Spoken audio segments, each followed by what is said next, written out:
If I were to talk to somebody who was kind of losing hope, one of the things that I thought when I was first diagnosed for a few weeks at least was, this is ridiculous. I can't believe this is happening to me.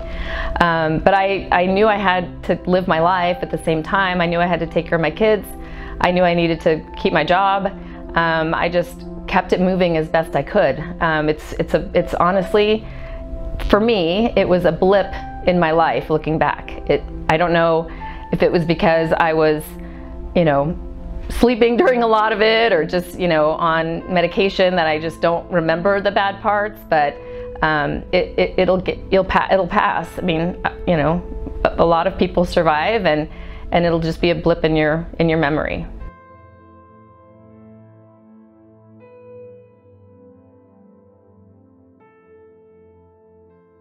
In the fall of 2012, I started feeling weird tingling in my left arm. I didn't think much about it. I had a 3-year-old and a 6-year-old at the time, and sort of put them first. And then in December, I felt what seemed to be the size of a ping pong underneath my left arm. It was very painful. I went to my gynecologist, and he checked it out and said that cancer doesn't usually hurt, but wanted to go ahead and send me to a general surgeon to have it checked out. So I did. Rather than just scheduling a surgery to have the lump removed, she did want to take all precautions and do a breast MRI, which we did, and that's when we found out that I had cancer, which was in my left breast and had gone to the lymph nodes under my left arm. Why the swelling was there, I'm not sure. The doctors didn't know. I sort of feel like it was a bit of a sign to go to the doctor, because shortly after I went, the swelling subsided. So at that point, my general surgeon was just outside of Ironwood, just a regular general surgeon, but she did know Dr. Szewczyk, who is here at Ironwood, and referred me to her. So before I was diagnosed with cancer, I had a pretty busy life, being a mom and a wife and having a full-time job. I loved to entertain, and I would throw, parties all the time. I had elaborate birthday themed parties for my kids, really focusing on them and focusing on my family. The first time I met my Ironwood cancer team was in mid-January, I want to say, in 2013. I first met with Dr. Anita Koszyk-Szewczyk. She was my medical oncologist, and I thought of her as my general contractor. So she was in charge of making sure everything went according to plan. She would loop me into the radiation oncologist. She knew when to loop him in, then she knew when to loop in the general surgeon when I ended up having surgery, and then eventually the plastic surgeon. So she's been a good friend of mine for the past 10 years. So the achievement I'm most proud of, I think, is just being able to be there for other people.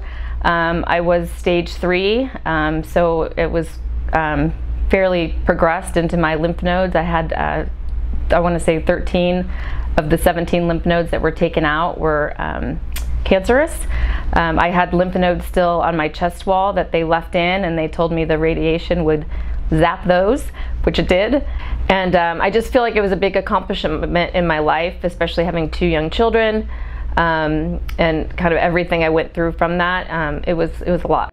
So I draw my strength from my family, from my faith, and when I'm talking with other people who've been diagnosed, I'm really clear that it's not easy. It's not an easy journey, and I think that's what helped me build my strength as well.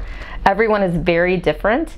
I didn't have too bad of a reaction from the chemo. I was never sick to my stomach, or I didn't move very much. It hurt my muscles a lot, and everybody has a different story. And so I think that's one of the most important things I tell people, is that just because it happened this way for me doesn't mean it's going to happen that way for you. And hearing other people's stories along the way has continued to help me build up my strength. So one of the memorable things from my experience was my hair was about this long at the time, and my husband shaved my head a couple weeks after my first chemo, which told me it was something he never wanted to do again. But everybody, it's hard when you're going to lose your hair. But as everybody said, it grew back, and it did. Chemo was the hardest for me. The second round of chemo, I had the adenomyosin cytoxin for the first 4 rounds, and then Taxol for the second 4. The Taxol was really hard for me. It was really hard for me to walk. It hurt my muscles a lot. And then from there, I had a bilateral mastectomy, and then started radiation 6 weeks later for 6 or 7 weeks. And then a couple weeks after that, I had a hysterectomy. I was diagnosed, or I was identified as BRCA2 positive, so with the genetic mutation. And so then on November 1st, I had my first reconstruction surgery. And at some point in December, I had my PET scan that showed that I was cancer-free. My husband and I like to travel a lot. Our kids are really good travelers. We are a carry-on only family, so we do a lot of traveling together. We just spent some time in Germany and drove all around, and went down to Zurich and Salzburg, and so, you know, just trying to spend time as a family before they grow up. So my life hasn't changed too much. I still have a full-time job. I don't throw quite as many parties as I used to. My kids are teenagers. I have found that I do, people come to me a lot to, you know, hear about my cancer journey if they've been diagnosed. I've had a number of colleagues and friends that have been diagnosed over the years, and they tend to come talk to me, which is great. I'm more than happy to refer my doctors at Ironwood, which I always do, and also talk to them about my experience.